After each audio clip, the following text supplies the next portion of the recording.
مستقبل قریب میں مشرق وسطیٰ میں کشیدگی عروج پر پہنچ گئی۔ سیاسی، مذہبی اور تاریخی تنازعات کے ایک پیچیدہ جال نے ایک خوفناک فیصلے کا باعث بنا جس نے دنیا بھر میں سرخیاں بنائیں۔ مسجد اقصیٰ میں اسرائیلی فوج کا داخل ہونا کوئی اچانک جرأت نہیں تھا بلکہ واقعات کے ایک نازک سلسلے کا نتیجہ تھا۔ یہ سب اس وقت شروع ہوا جب اسرائیلی اور فلسطینی رہنماؤں کے درمیان مذاکرات ناکام ہو گئے۔ امن مذاکرات ٹوٹ چکے تھے اور دونوں طرف مایوسی ہر وقت عروج پر تھی۔ اس کے ساتھ ہی مختلف پس منظر سے تعلق رکھنے والے انتہا پسند گروہوں نے زور پکڑا جس سے خطے میں استحکام کو خطرہ تھا۔ اس ہنگامے کے درمیان ایک اہم اثر قدیم کی دریافت نے آگ میں ایندھن کا اضافہ کیا۔ اسرائیلی ماہرین آثار قدیم نے ٹمبل ماؤنٹ کے نیچے سے قدیم نمونے دریافت کیے جس سے یہودیوں اور مسلمانوں دونوں کے لیے اس مقام کی تاریخ اور مذہبی اہمیت کے بارے میں بحث چھڑ گئی۔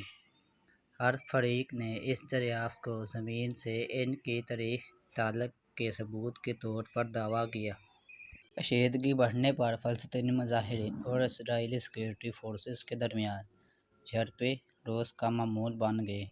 بین الاقوامی برادری شدت سے سنجش کی کوششیں کر رہی تھی۔ خود کو ایک تعطل کا شکار پایا۔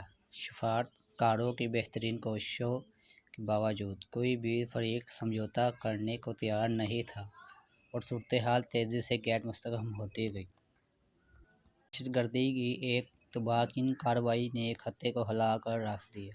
ایک انتہا پسند گروپ جو فلسطینی دھڑوں کے ساتھ ڈھیلے طریقے سے منسلک ہے نے حملوں کا ایک سلسلہ ترتیب دیا جس میں اسرائیل میں معصوم جانیں گئیں۔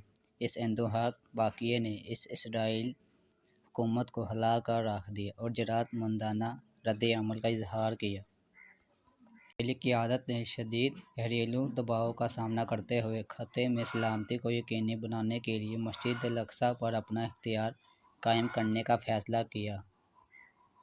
استدلال تھا کہ ایسا کرنے سے وہ بڑھتے ہوئے تشدد کو بہتر طریقے سے کنٹرول کر سکتے ہیں اور مقدس مسجد سمیت تمام مذہبی مقامات کی حفاظت کر سکتے ہیں۔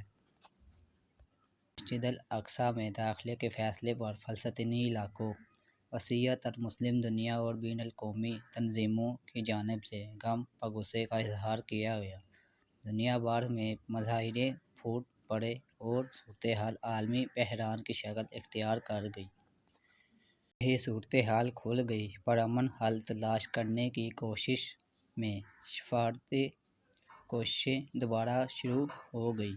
بین الاقوامی برادری مضبوط بااثر عالمی رہنماؤں اور تنظیموں نے دونوں فریقوں کو مذاکرات کی میز پر واپس لانے کے لیے انتھک محنت کی۔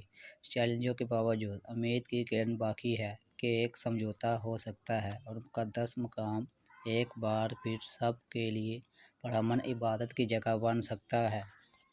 اسرائیلی فوج مسجد الاقصیٰ میں کیوں داخل ہوئی؟ اس کی کہانی ان پیچیدگیوں، تناؤ اور سانحات کی یاد دہانی تھی جو مشرق وسطیٰ کے تنازعات کی وضاحت کرتے رہتے ہیں۔